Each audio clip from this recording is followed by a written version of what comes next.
Hey everyone, Exalt here. Welcome to the channel.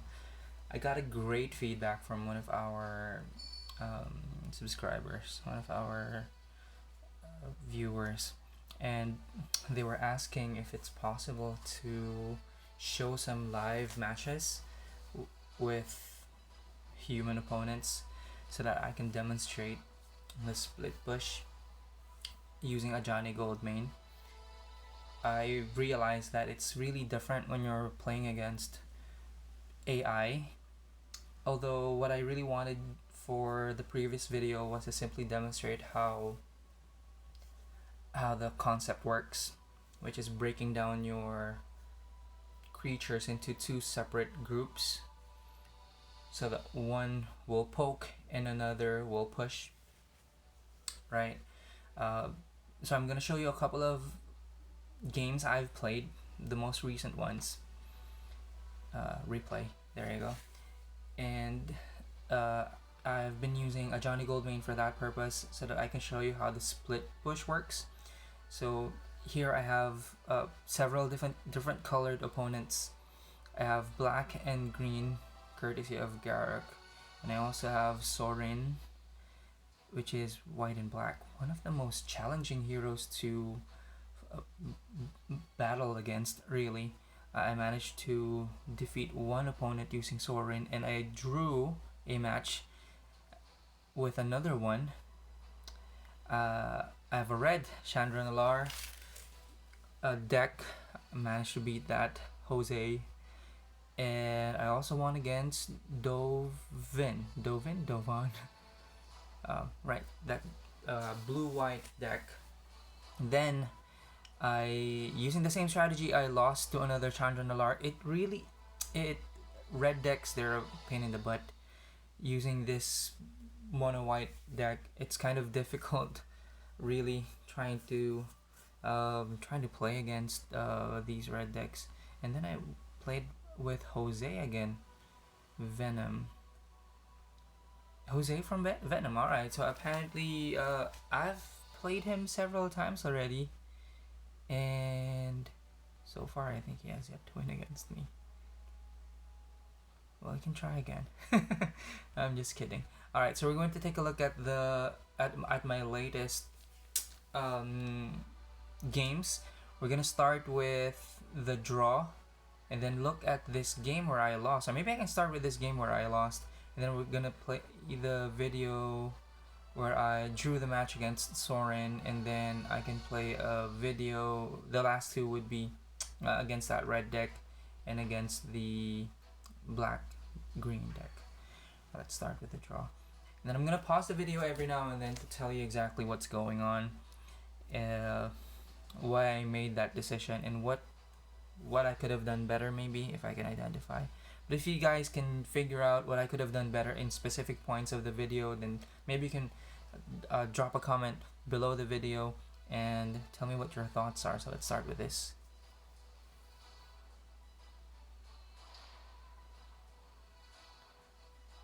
Okay, so numbers wise, seems like I have the edge. 1950 versus 2029.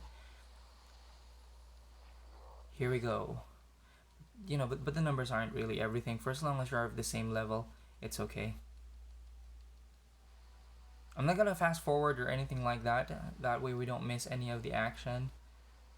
So notice what I'm doing here. I'm just really waiting for the opponent to drop their creature, and for some reason I thought that he's disconnected because he wasn't really reacting to anything, and then I dropped that Knight of Benalia first, and that's wrong, badong. Yeah, I shouldn't really have done that.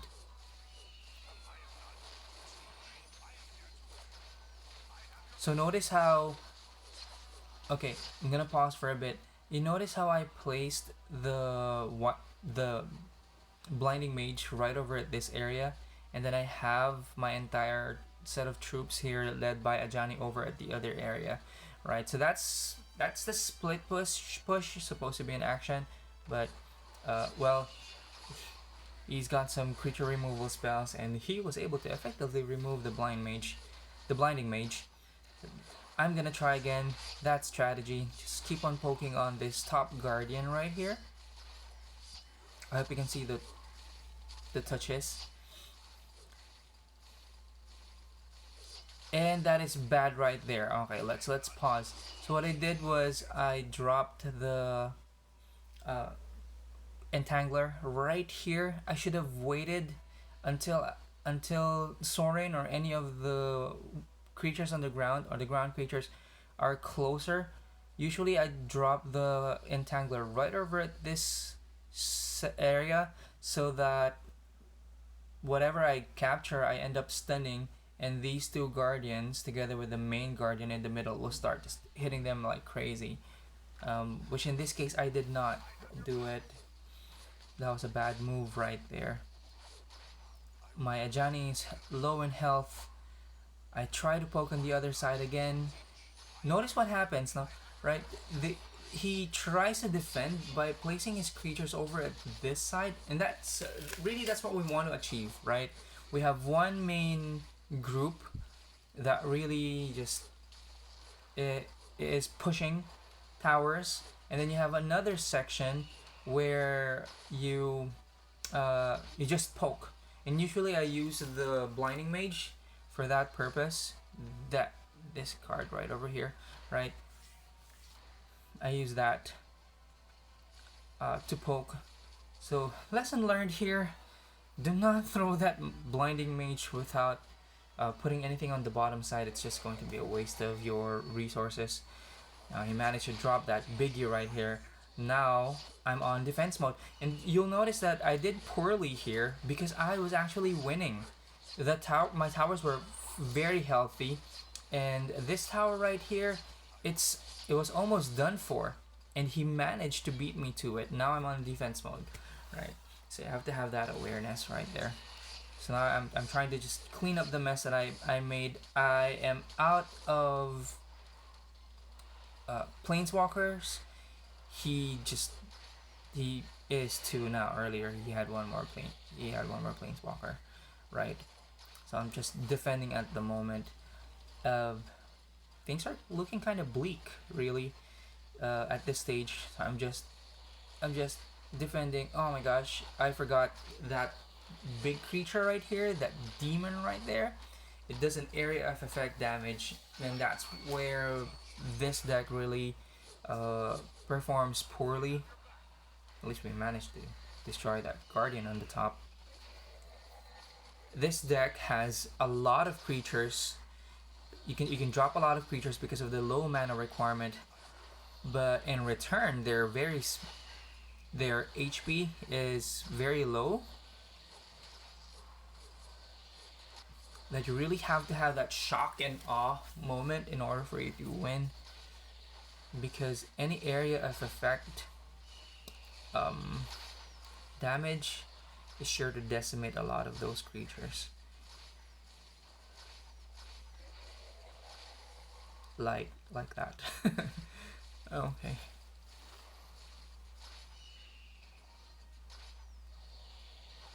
Okay. What is happening here? Down to 2 seconds. 3, 2, 1, 0, and it's a draw. Right. So we tried the split push strategy, but there were plenty of positioning errors. I could have done better. The core entangler, I should have waited before really dropping that and make sure that the towers, the guardians, they make work of those big ground creatures. Okay, but at the very least we didn't lose anything, right? A draw. Well, we could have won that match, but because I was careless, I didn't.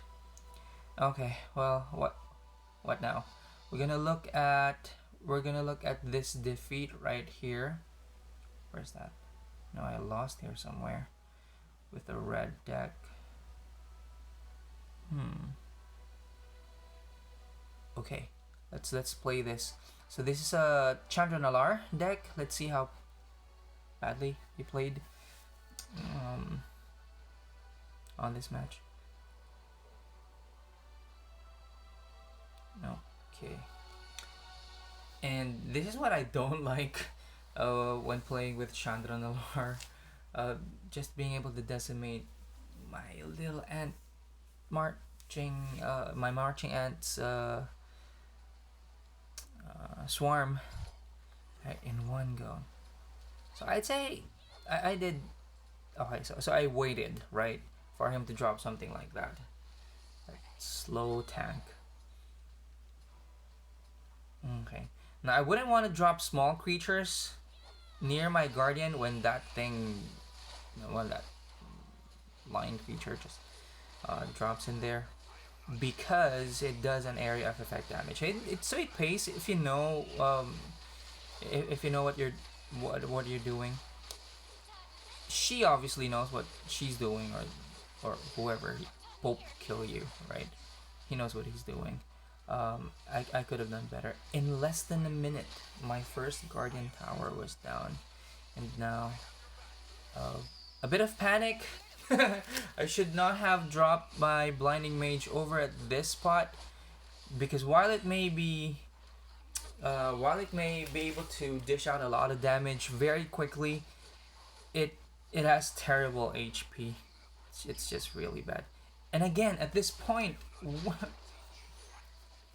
uh, we're ahead. We're kind of ahead, right? But how did I end up losing? Kind of forget. Okay, I see. Okay, no mana. Alright, and it was just killing me. Great positioning on his end. He knows how to do a shortcut. Uses the flying creature to just move over this space right there. Right.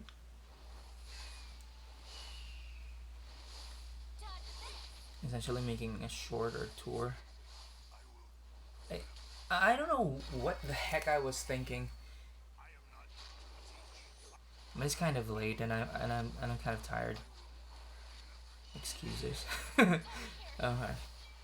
And at this point I know I'm gonna lose. Or maybe not.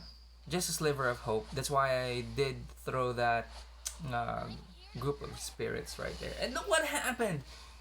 Crazy hero managed to decimate the entire thing that was supposed to be my saving grace. Tried it again. How about nope? Alright, Exalt, whatever.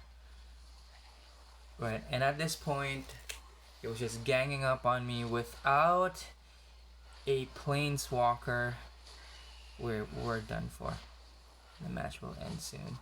And I am gonna end soon. And if you guys have a better idea about how I could have defended better, you just maybe put that down in the comments below. I may be rank 7, and I'm very near to getting rank 8. I've been playing this game for a little over a week now.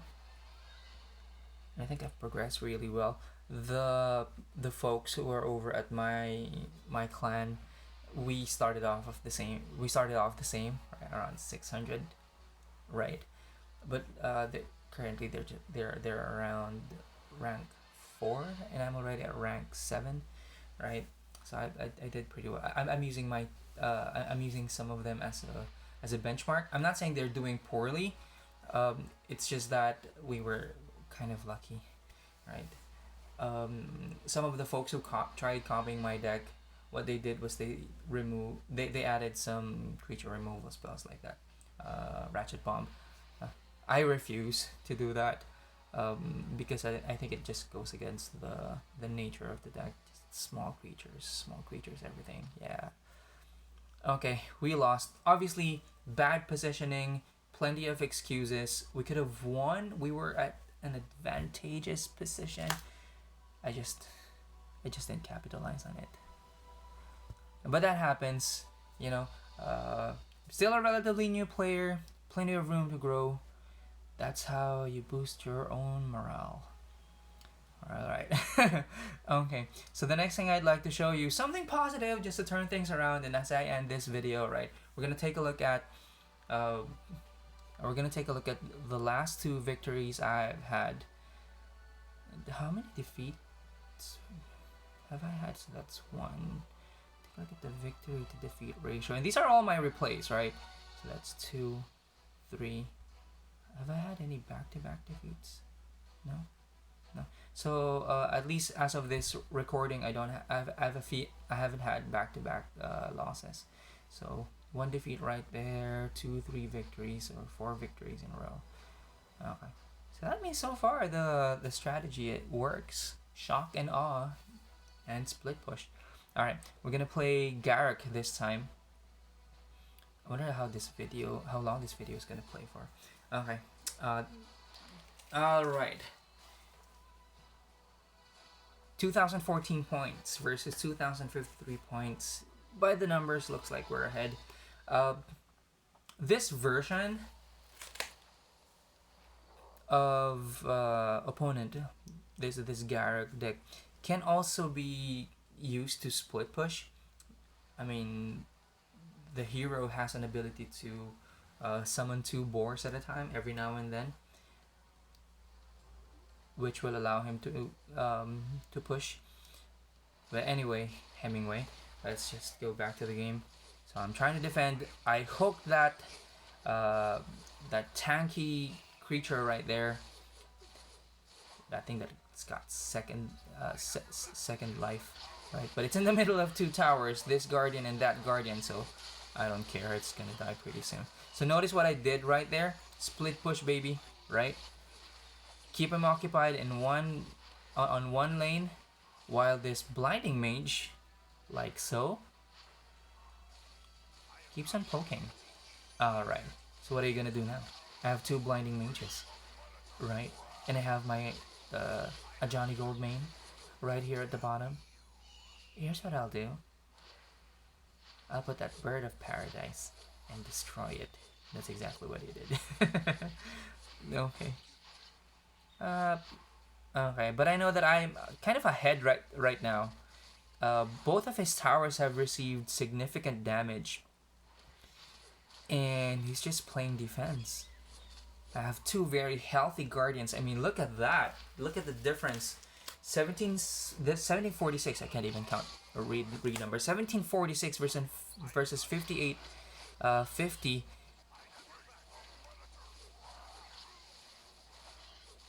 And he's not really committing to a single lane harass. So I have a teammate. His name is Quill. Shout out to Quill. He has this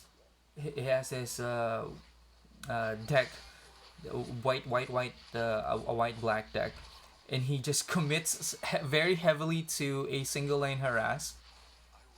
He doesn't care about his other lanes. I posted a video of how he does that, right? He harasses one of the lanes like very heavily. He doesn't care about his other lanes. He just wants to get his creatures through one lane. That strategy also works, but yeah, he uses big creatures, so a single creature removal spell won't really destroy him, unlike this deck that I'm using, right? So I'd rather split push.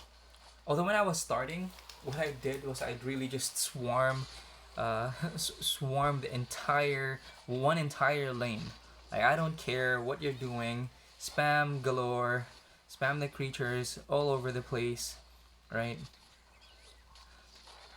By the way, some new players, I've noticed, are too concerned about destroying this main guardian right here.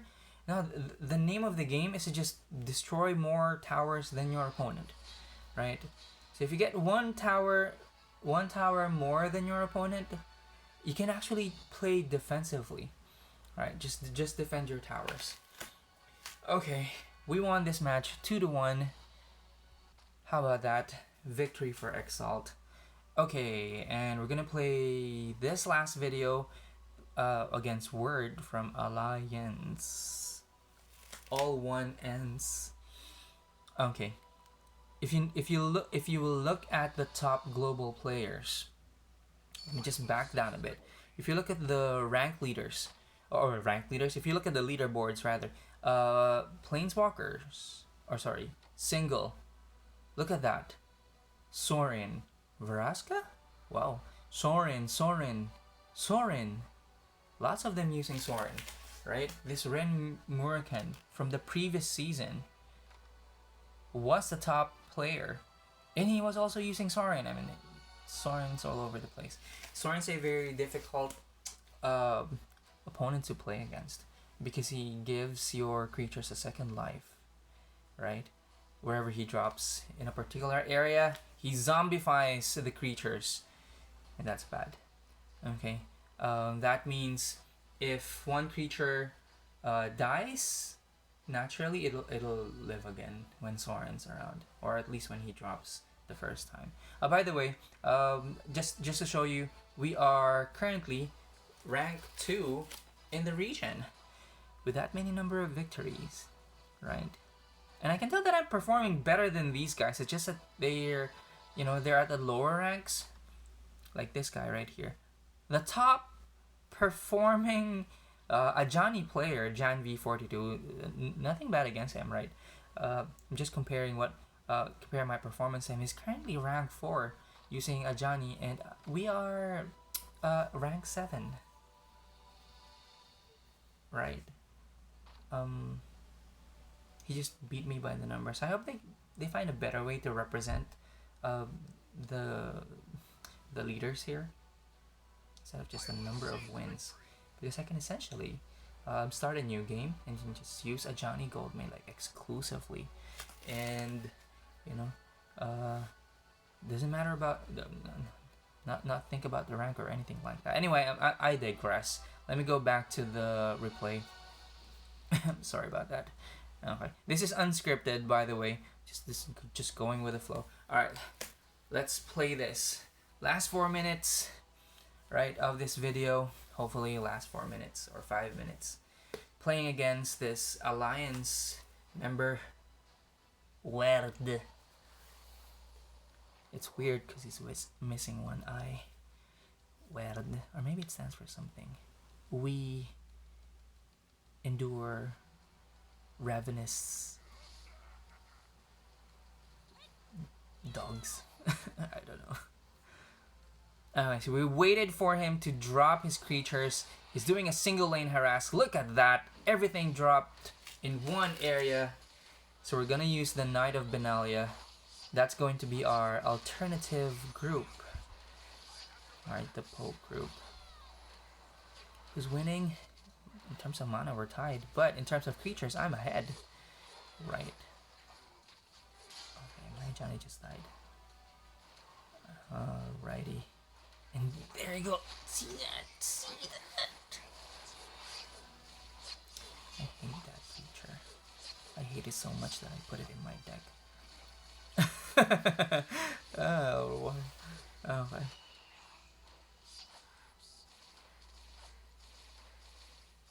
Poke like crazy. Alright. When it's that close, it's not gonna win against that creature right there. I forgot its name. Because this one's tanky. That's I think over 1,000 HP. Whereas the Blinding Knight, it's so fragile.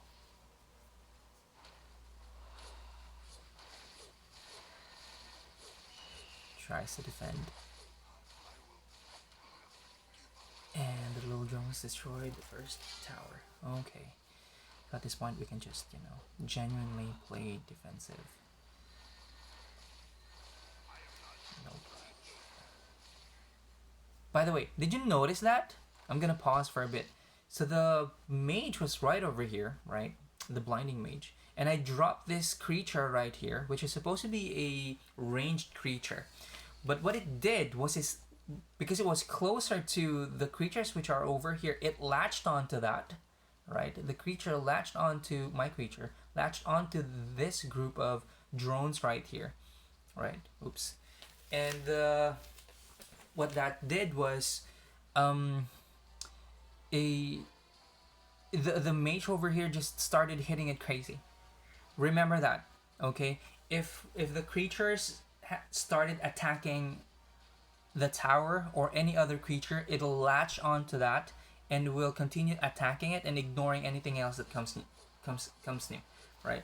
So if you want to defend, sometimes the best thing to do is to have that advancing creature latch onto one of your guardians and then drop your creature That way they ignore your creature, and then your creature just beats the heck out of them.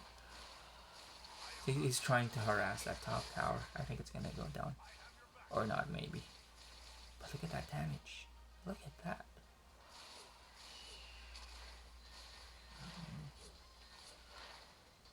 His Blinding Mage is far more superior than mine. I think it's one of the best cards right now in this meta. So difficult to get more of them. My teammates have been very generous in giving out cards, right?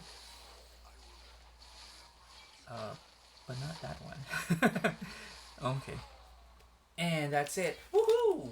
We won against Sorin, one of the most difficult heroes to fight against, right? And that's that. Okay, so you see the advantages and disadvantages of the split push. Timing is everything. Positioning is also very important, so you just gotta be careful. Alright. If you like the video, give it a thumbs up. Subscribe if you want to see more content like this.